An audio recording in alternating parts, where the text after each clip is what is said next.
When we look at customer experiences, it's all about results. As I mentioned to you earlier, we are coming to this with absolute great track record of exceptional results. Some of our clients focus on Net Promoter, and we help the client move from -30 Net Promoter score to a positive 54 in 12 months. It is possible. Others have focused on revenues, and we have helped one of the largest contracts in the aviation industry, $16 billion, due to the customer experience transformations. And our clients have actually won a great deal of awards out there for a variety of sources. So understand, it is about results, it is about measurable results, and you need to focus that when you're designing your customer experiences. And make no mistake, customer experience is not just a theoretical concept. We are not debating here if you need to do customer experience or not. Customer experience is happening in rooms just like the ones you're sitting right now. There are employees of your competition trying to figure out how to delight the customers, how to exceed their expectations, how to enhance the customer experience, how to differentiate. So the real race is not who's going to discover customer experience, but who's going to execute it better. And the winner will be the one that will execute it across all functions in the organizations, deep enough into the processes of each function in the organizations, marketing, sales, operation, delivery, and so on and so forth, and higher, set the goals to actually exceed customer expectations and not just to meet them.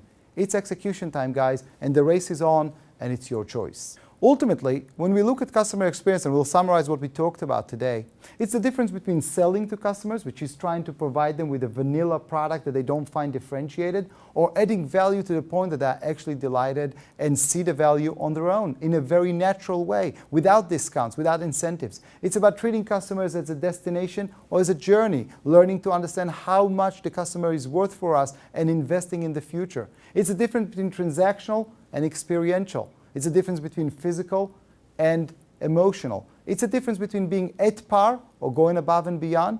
And quite honestly, it's a difference between focusing on best practices, which is constantly copying the industry standards, or creating the next practices that will actually wow your customers, will surprise them, will impress them, and they'll turn to you and say, wow, I didn't expect that one. Thank you very much for joining me in studying the principles of customer experience. I hope you picked up a couple of good ideas. Let me leave you with a great story that inspired me when I saw that. Often we work for very large companies and we think that we are so insignificant because there are so many employees out there and the CEO and the budget, it's so beyond us. So let me share with you a story. This is a story of a Walmart customer by the name of Helen, who went to do shopping at her Walmart in Altoona, Pennsylvania.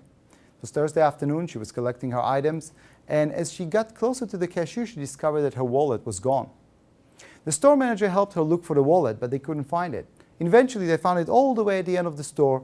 Thank goodness the driver license was there, the credit cards were there, but $300 were missing. There's nothing to do about it. She was devastated. She left, obviously, without a great memory, to say the least. On Sunday, she receives a call from the store manager saying to her, please come back, we have your wallet. You have your money, actually. And she rushed back to the store. She noticed that the store manager is handing her a stack of singles totaling $300. Needless to say, $300 in singles will not fit in any wallet.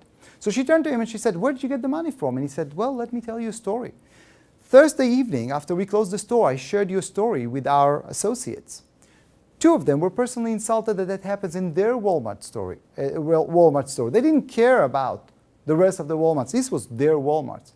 So they focused on the power they have and actually went and baked chocolate chip cookies, which we sold throughout the whole weekend until we collected $300 to return to you. Next time you think that you delighted your customers, ask yourself a simple question. How many cookies have you baked for your customer today?